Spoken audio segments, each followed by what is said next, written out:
be able to see what's happening now and change that, to do something about it. But if I keep talking about what has happened in the past, in the now, I can't change what is happening right here, right now, because I'm not dealing with what's happening right now. I'm dealing with the past. If I were dealing with the past, more than, I guess, half of the people in this room I wouldn't be talking to, because of my conditioning, growing up in the South and being hated by whites, and then in turn hating whites. Now, if I was still dealing with that, we wouldn't be doing this.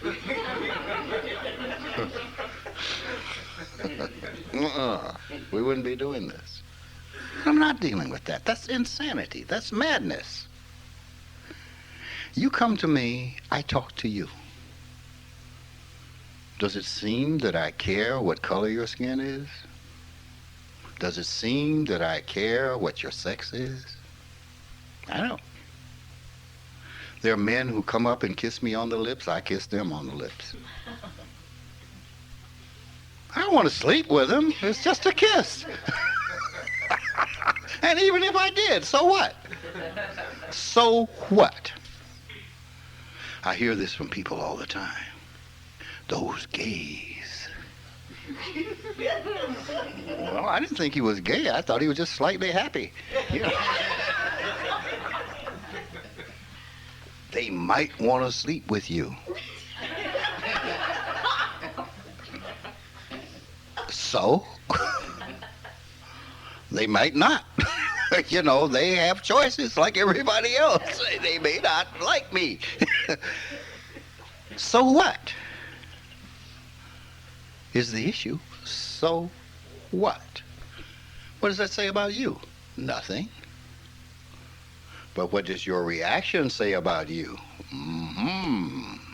Methinks there's some doubts there someplace. I am myself. It doesn't matter who I'm talking to. What matters is the truth. What matters is the truth. And I don't mean our personal little secrets, whatever all that is. We don't have to go out and blab all that. Like I said, nobody cares. Nobody cares. What matters is that we're dealing with the laws of truth when we come together. You know, you look like you look because you look like you look. You see, what's an interesting thing? If you look at all the people in a group, they don't all look the same. They're different. But then when we cross other lines in terms of race, I got a good solution. One of the lawyers in New York, they were very Afrocentric people. Her husband is very dark-skinned, and she's about my complexion. And they were talking about race one day, and I think they have a cousin who is white. And they were asking the little girls. She said, well, Mommy, I think you are just dark white. That was a great answer. What is the difference? Okay, you look different in the way you look different as some people in the same group looks different as they are different. See, when we open up, we're just talking to whoever's in front of you. When we open up, if I'm talking to Kathy, I'm talking to Kathy. And I don't even know what that means. The differences that we make, these are things we don't want to give up. Those differences that we have become comfortable with. Those are the things that have to go in order to see. You say, but we are different. Yeah, but is that this? That's like saying, I am different from her because of the clothes we're wearing. That's not what I am. That's the vehicle. This has never said anything to me. Never.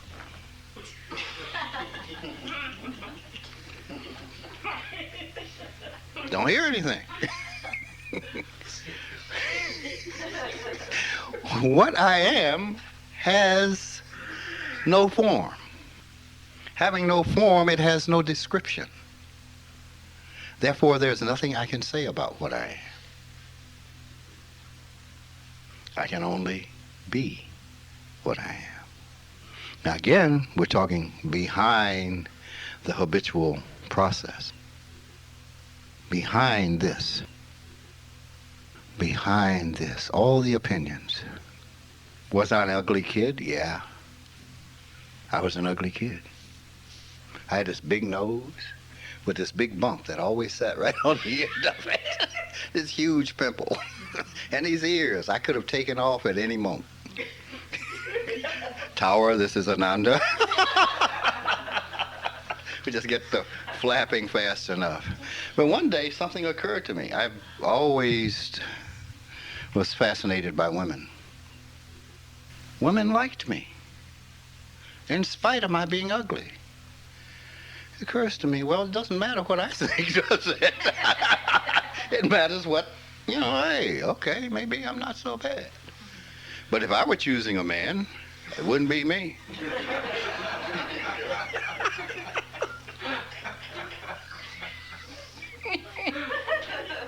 It's an opinion, folks.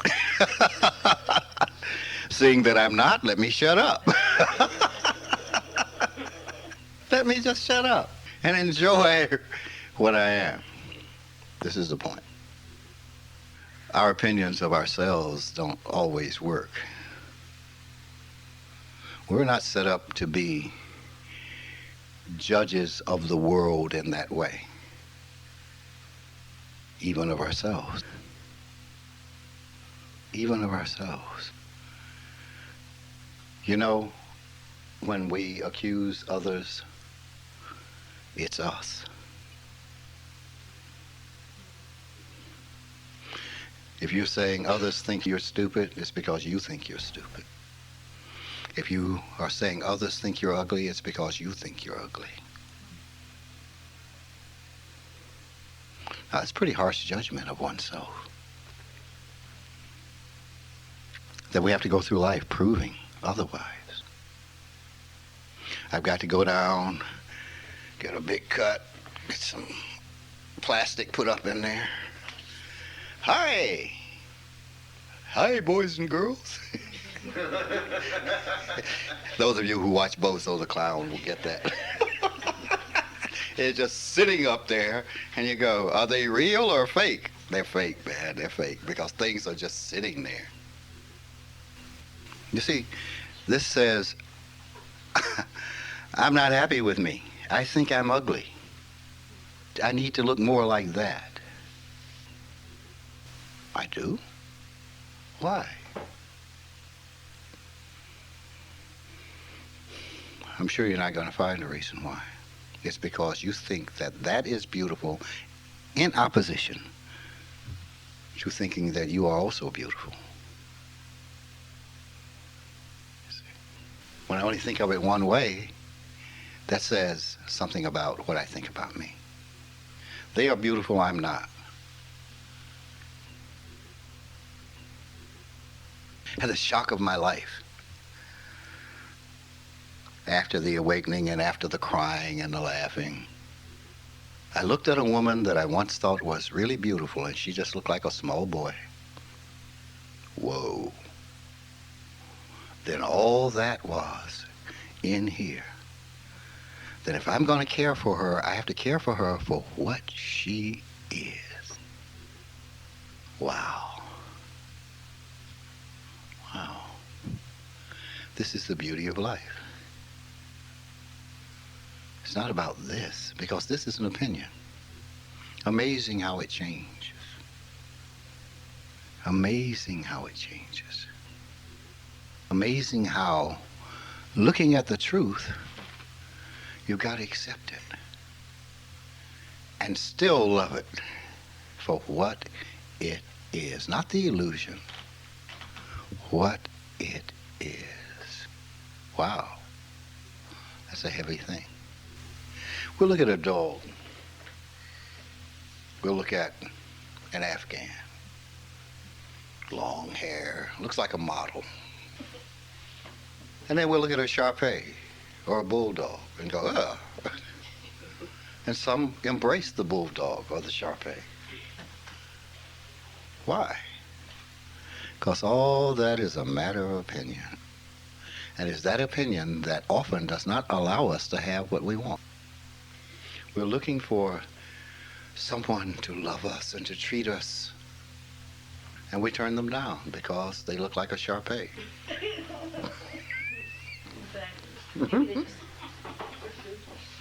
So you see, on this side is this. On the other side is that quality that we can't even talk about. And when we come to love, we come to love ourselves. We come to love all things. All things. All things. I once had an argument with a person, got very heated about the treatment of a cat. You would treat a cat better than you would me? No. But I would treat you this way to stop you from doing to that cat. Its life is just as important as yours. Why must you find something else to put down so that you feel better? It's a life. A life.